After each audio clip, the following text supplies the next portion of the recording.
Yang pertama itu untuk kasus tersebut saat ini penyidik dari Direktorat Reserse Siber Polda Metro Jaya masih menunggu informasi atau kabar dari rekan-rekan jaksa penuntut umum yang saat ini sedang melakukan penelitian berkas.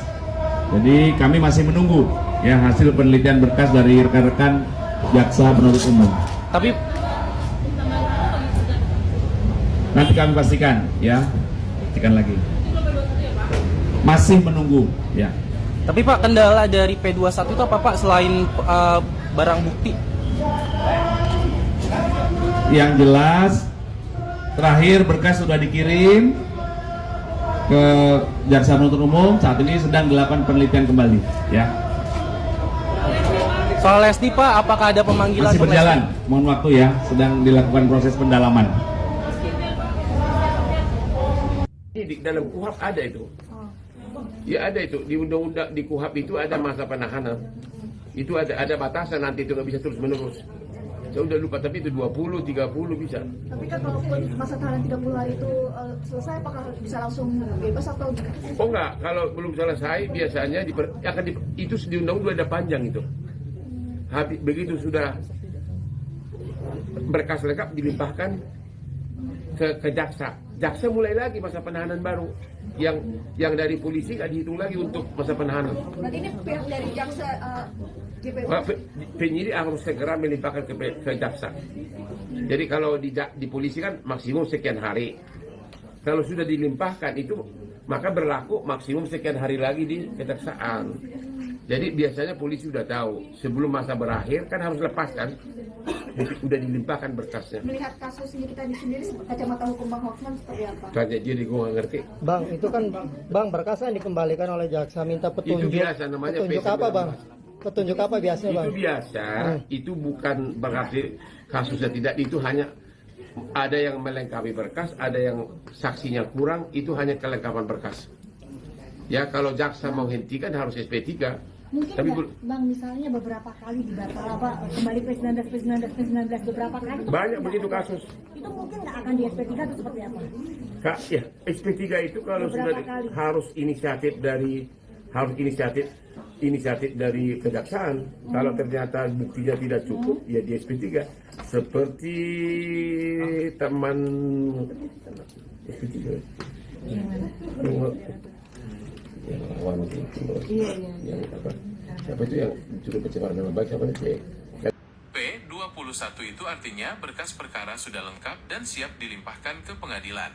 Nah, dalam kasus Nikita Mirzani dan Reza Gledis, polisi masih perlu memeriksa lebih lanjut bukti-bukti yang ada. Jadi, status P21 belum ditetapkan karena proses hukumnya masih berjalan.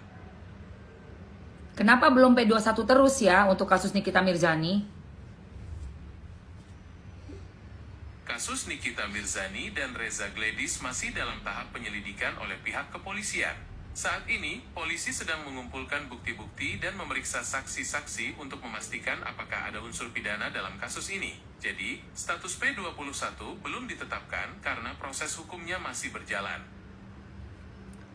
Sudah berapa kali dikembalikan lagi itu berkasnya? Ada batasan nggak untuk pengembalian berkas ke berapa kali? Karena Nikitanya masih ditahan.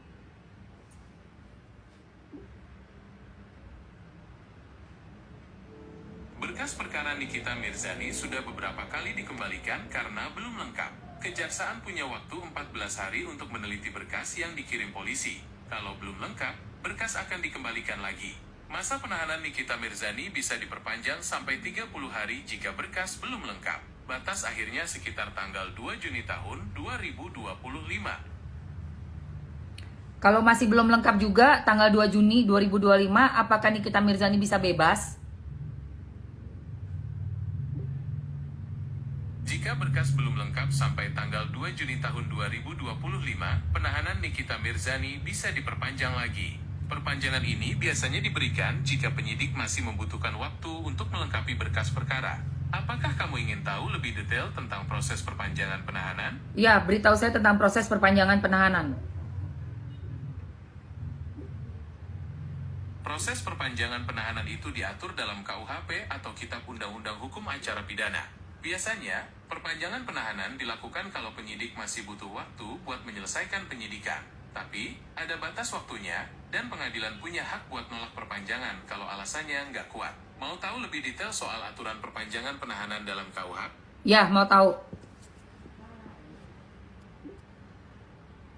Oke, jadi gini. Dalam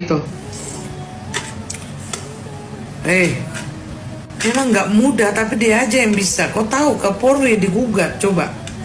Kejaksaan tinggi digugat. Kalau saya jadi NM nggak sanggup aku. Nggak, sorry ya, saya bukannya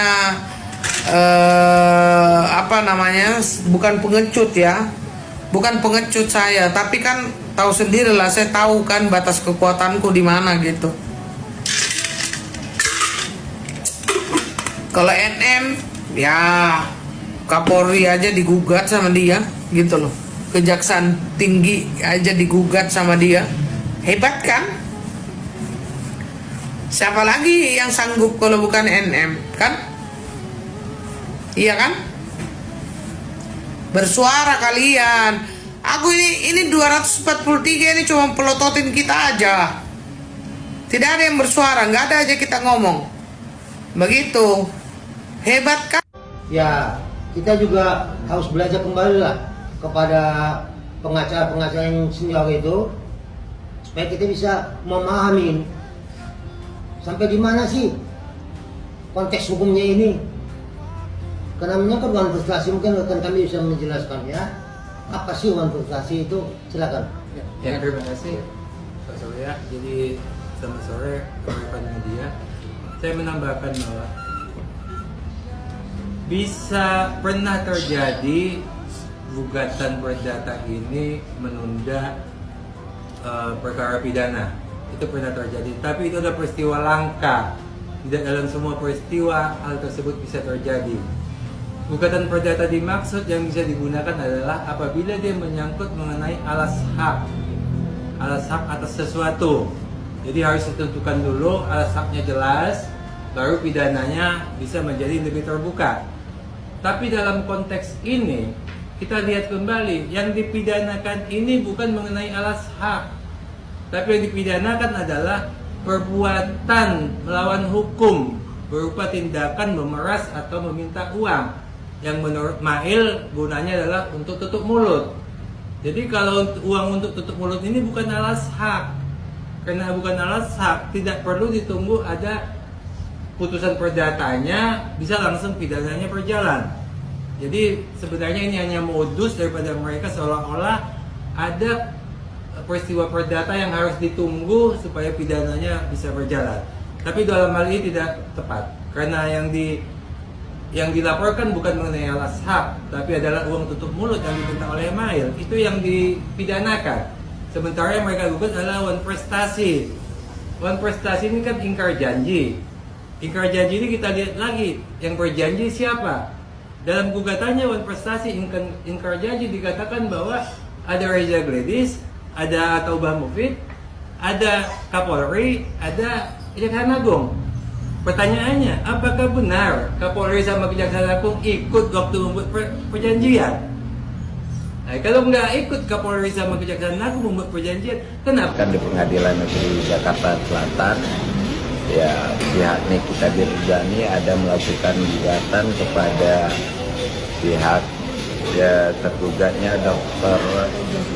Reza ya sama suaminya Dr. Taubah, dengan turut tergugatnya pihak kepolisian, kejaksaan. Mungkin pihak kepolisian dan kejaksaan diikut sertakan itu dengan alasan apa? Ya, sampai saat ini kita sendiri belum memeriksa perkara tersebut, tapi kemungkinan dengan adanya laporan untuk tindak pidana, karena itu diproses di kepolisian dan kejaksaan. Mungkin untuk para pihak yang diwajibkan hadir dalam sidang pertama ini mungkin diwajibkan atau tidak, Pak?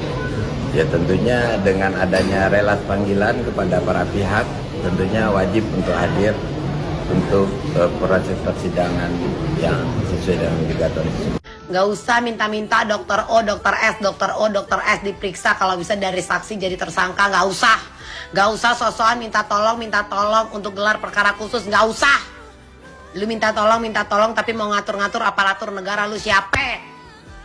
Burem kan? Tar hari Rabu datang aja tanggal 28, datang biar nggak usah cuap-cuap, datang hadir. Berani dong. Apa takut? Ya kan? Jangan goyang kali, Kak. Nggak goyang kali kan, Kak? Datang lah, nggak usah sibuk.